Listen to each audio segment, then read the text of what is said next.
Good evening, ladies. My name is AB Jerry Lees, and I'll be presenting how to create a human interest story together with Com IJ Lau and member Luis Macias. So we are representatives from House of JOSEFA. So research shows that the number one motivator for charitable giving is the all too human quest for reward and social attachment. So in other words, we give because it feels good, and that good feeling connects us to others in ways that we find satisfying. So, donating to charity is a major mood booster. Let's review our learning objectives for tonight. So, at the end of this 30-minute discussion, it is expected that we should know how to define the importance of a human interest story and then list down the strategies and coming up with a convincing article and develop a human interest story based on the recent event that we've had for Zugbuana Cares. So, according to Psychology Today, the act of giving to others may increase the brain's levels of dopamine.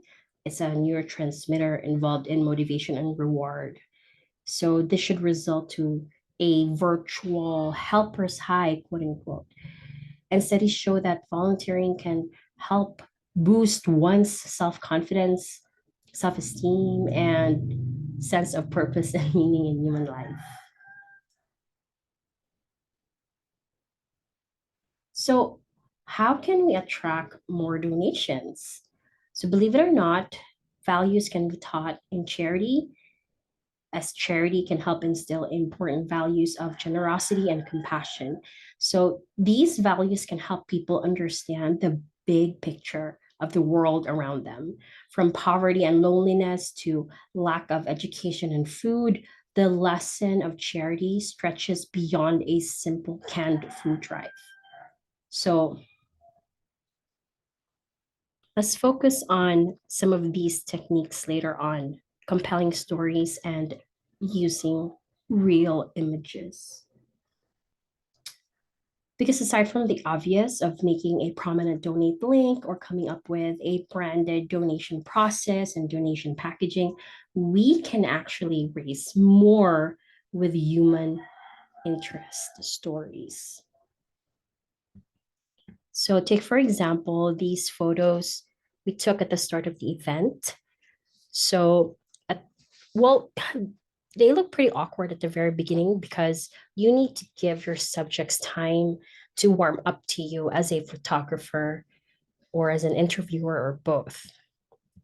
So, once they got to know you a little bit more, they started, taking down their masks and showing their real selves. And when we told them that we are going to give out porridges at the end of the day, they were very happy because on this day, Monday, they haven't had a proper meal just yet.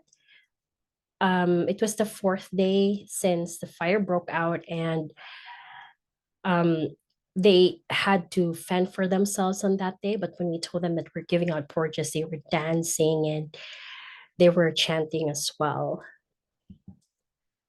So, this is the second example of a compelling story in a form of a photo. The one on the left and the one on the right actually give you the same details of the We Feed event. However, they invoke different kinds of emotions. The one on the left is what you can see is more transactional, more business-like. However, the one on the right, you can see that there are different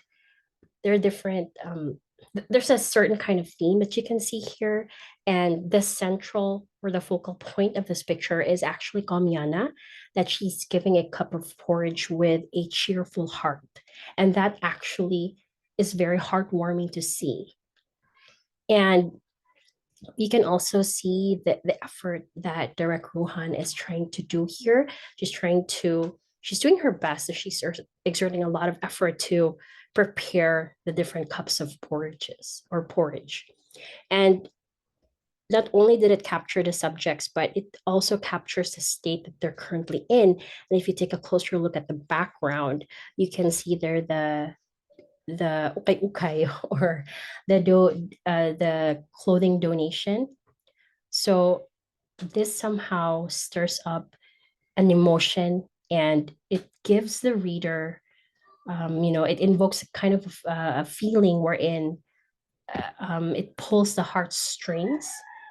So this is what I mean by you have to use captivating photos. And it's not just for the reader, but pretty soon in the future, it can also be for the judges as well when we bid um, these projects. So there. So next is, what is a human interest story? We'll be able to hear a thing or two from our next presenter. We have Com IJ Lau.